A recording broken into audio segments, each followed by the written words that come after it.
Salut à tous, ici Yoni le marchand de biens, je vous souhaite la bienvenue dans cette vidéo. Je suis avec Nicolas et nous sommes en Bretagne. Donc Nicolas, merci de nous recevoir.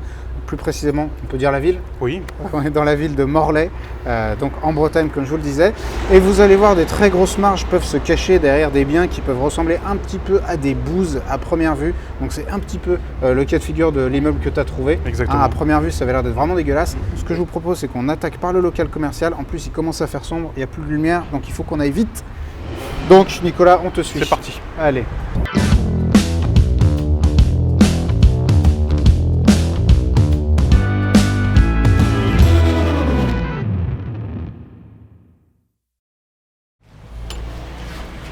Donc quand tu as vu l'annonce la toute première fois, on te proposait quoi? Un truc comme ça? Il y avait une photo de la façade Ouais. avec des petites plantes qui poussaient au niveau des fils entre électriques. les pierres. Oui. Ouais. Et il y avait une photo de ce local commercial, à savoir que c'est le pire des trois. D'accord. Et il y avait une troisième photo avec des plans, sauf que les plans étaient trop petits, ils étaient à l'échelle et en fait, vu que l'image avait été réduite sur le site d'annonce, en fait, on voyait rien du tout. On voyait absolument rien. Ok, donc toi tu as vu l'annonce pour un truc qui était assez mal présenté, des plans qu'on n'arrivait pas à lire, des photos de trucs un peu dégueulasses. Oui. C'était proposé à quel prix? C'était proposé à 180 000. 180 000 euros, et ça faisait combien de temps que c'était à vendre? Alors, de mémoire, ça devait faire au moins 2 ans. Ouais. J'avais déjà repéré l'annonce, Ouais. mais je n'étais pas dans l'optique de faire du marchand à l'époque. Je Ok. faisais de l'investissement locatif et un immeuble à 3 lots ne m'intéressait pas. D'accord, ok. Après, le marché a évolué, le prix a commencé à monter sur la ville et du coup, je me suis rapproché des biens que je n'avais pas visités, vu que sur le marché, j'arrivais plus trop à intercepter les types de produits que je voulais. D'accord. Je suis tombé sur celui-là et quand je l'ai découvert, j'ai décidé de faire du marchand et de me former. Ok. Alors justement, on ne va pas vous cacher Nicolas m'a raconté un petit peu son histoire avant, qui était véritablement passionnante. Donc quand tu t'es intéressé à ce bien et tu as cherché à le visiter. Oui. Naturellement. Et là, J'ai appelé plusieurs obstacle. fois. Oui. J'ai appelé plusieurs fois et on m'a jamais rappelé. Jusque-là, je pense classique. que je ne sais même pas si j'ai eu la bonne personne au téléphone. Bon, en tout cas, on m'a pas rappelé. J'ai dû un peu insister et puis à la fin, j'ai réussi en allant les connaître, j'ai réussi à visiter. D'accord. Donc il a fallu que tu aies récupéré les clés. Un peu loin, oui. Pour loin en région parisienne, Ouais. c'est ça? Donc tu as pu récupérer les clés, tu as pu visiter le bien. Et là, du coup, la bonne surprise. Et là, j'ai découvert qu'il y avait un petit peu autre chose. Et justement, ce autre chose qui n'apparaissait nulle part, ni dans l'annonce, ni dans les photos. Oui. Je te propose. Peut-être dans les plans. Ouais, peut-être dans les On plans y si va. on avait réussi à les lire. Oui. Je vous propose qu'on aille le découvrir ensemble. Vas-y, on te suit. Et la très bonne leçon qu'il faut tirer ici, c'est qu'il ne faut jamais se fier aux annonces et qu'en immobilier, quand on veut gagner de l'argent, il faut se bouger, il faut sortir de chez soi, il faut aller visiter les biens parce qu'il peut y avoir des perles dissimulées. Et donc le taudis que tu pensais découvrir, En fait, c'était des appartements qui étaient quasi neufs. donc des appartements quasi neufs. Je vous montre l'état de la salle de bain ici. Donc c'est pas le grand luxe, mais c'est carrément hyper propre. C'est habitable. C'est du plancher bois, mais il a été refait. Ça se voit dans le D'accord. local commercial. Ok. Et donc là tu découvres combien d'apparts? Donc tu n'avais aucune idée? Il y a 3 apparts et 3 locaux commerciaux en tout. Ok. Alors que l'annonce parlait de quoi, grosso modo? L'annonce parlait de 300 mètres carrés, Ouais. mais on savait qu'il y avait des appartements, mais on ne savait pas combien. Ok. Et quand t'as appelé, on t'a renseigné, on t'a dit quelque chose ou... On m'a dit que la personne qui était en charge du dossier allait me recontacter. Ouais. Une première, une deuxième fois. Et j'ai fini par recevoir à un moment donné, juste avant de visiter, j'ai réussi à avoir la personne, effectivement, la vraie personne qui savait. Ouais. Et elle m'a envoyé un WeTransfer avec les photos. Et j'ai dit, mais comment ça se fait que vous ne l'avez pas vendu? Et j'ai su qu'un marchand de biens s'était positionné dessus il y a 2 ans et demi.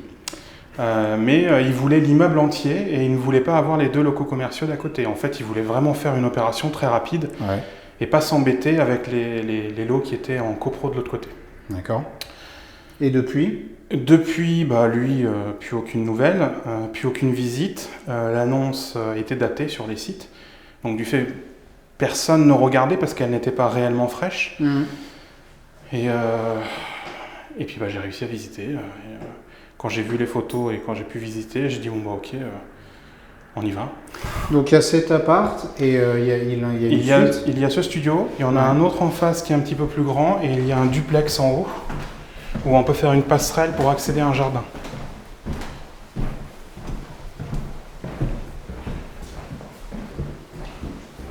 Donc celui-ci est carrément pas mal. Je précise qu'il est déjà tard dans la journée, donc c'est un petit peu sombre, mais il est tard dans la journée et en plus il fait assez gris, mais il est quand même il est plutôt pas bien. Hyper sombre. Ça va encore. Donc on est archi au calme alors que en plein centre-ville là c'est quand même bruyant. Oui.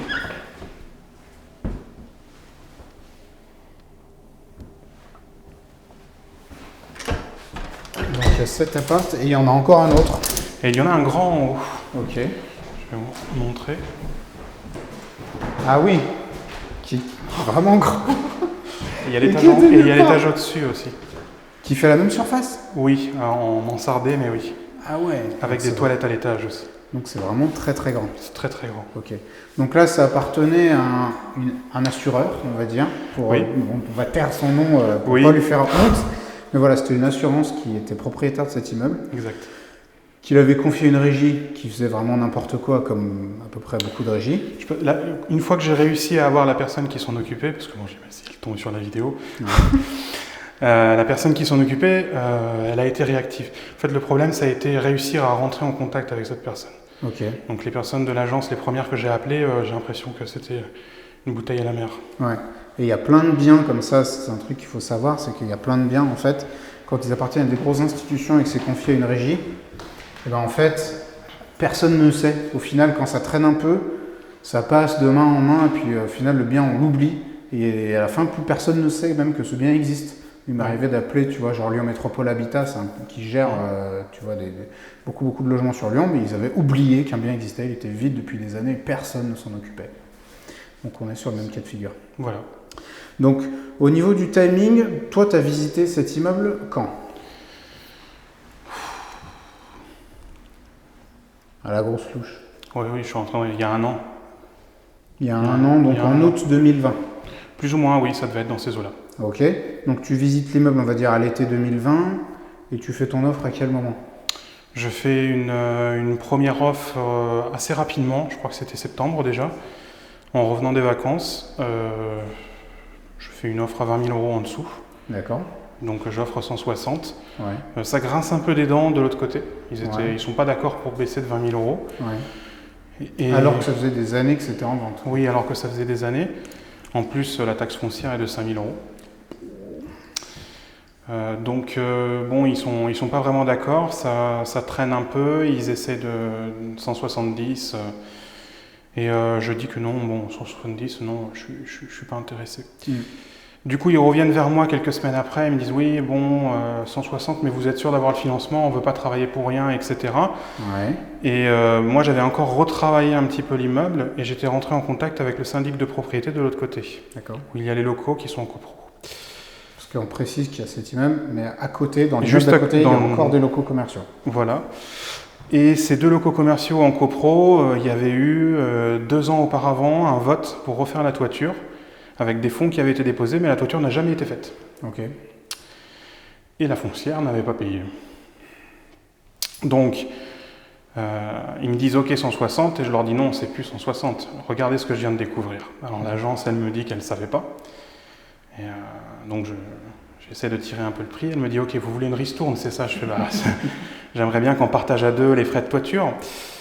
Et ils reviennent vers moi une semaine après, convaincus que c'était moi qui devais faire une offre, et pas eux qui devaient baisser le prix. Je leur dis, alors 140. Ça retourne au siège. Ça grince des dents très très fort.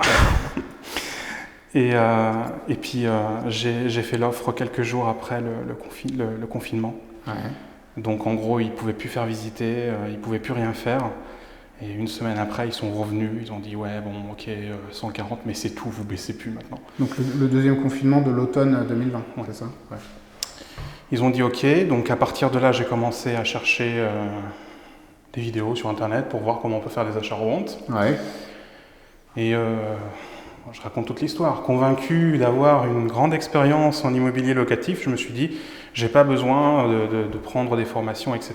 Parce que j'ai mon notaire, j'ai mon comptable, je sais comment ça marche, je peux trouver, j'y vais. Parce que contrairement à certains qui prétendent avoir une expérience dans le locatif, on va pas étaler le nombre de lots, tout ça, Non. mais tu as un bon parc locatif. Ça commence à être sympa. Ça commence à, oui. C'est très significatif. Ouais. Ah oui. Donc j'y vais.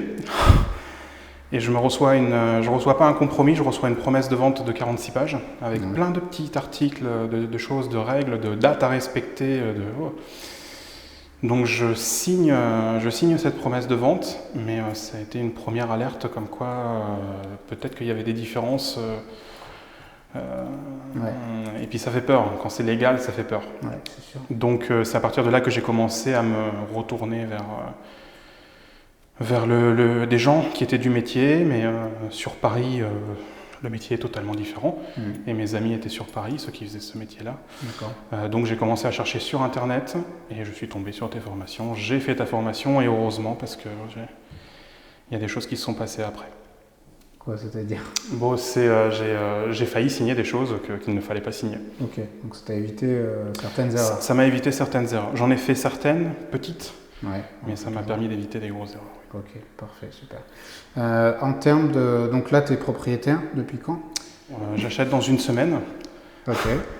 Et théoriquement, dans les 15 jours qui suivent, je revends 7 immeubles. D'accord. Donc ça va couvrir l'acquisition? Oui. Ok.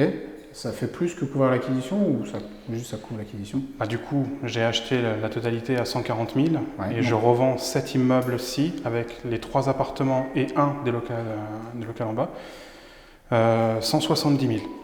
Ok, donc déjà ça couvre et plus, donc ça couvre plus les frais d'acquisition, etc. Ça couvre les frais d'acquisition, ça couvre tout. Et donc, il te reste 2 locaux qui seront la marge. Voilà, 120 et 40 mètres carrés. 120 et 40 mètres carrés, est-ce que tu sais les estimer à peu près Si je les estime très bas, je les vends à 600 € le mètre carré. D'accord. Donc moi, je table sur minimum 500 pour vraiment être sûr d'avoir quelque chose de très liquide. Ouais. Et donc celui à 120, je le vends à 60 000. Celui à 40 mètres carrés, je le vends à 20 000. Ouais. Ça fait du 80 000 €, plus les 30 000, ça fait du 110 000 € de marge brute. 110 000 € de marge brute sur une acquisition à 140. Ça fait rêver. Ça fait une marge qui est très très très respectable. Donc déjà félicitations. Merci. Bravo, parce que c'est une très belle marge. Donc déjà payez votre like pour Nicolas et cette marge qui est exemplaire.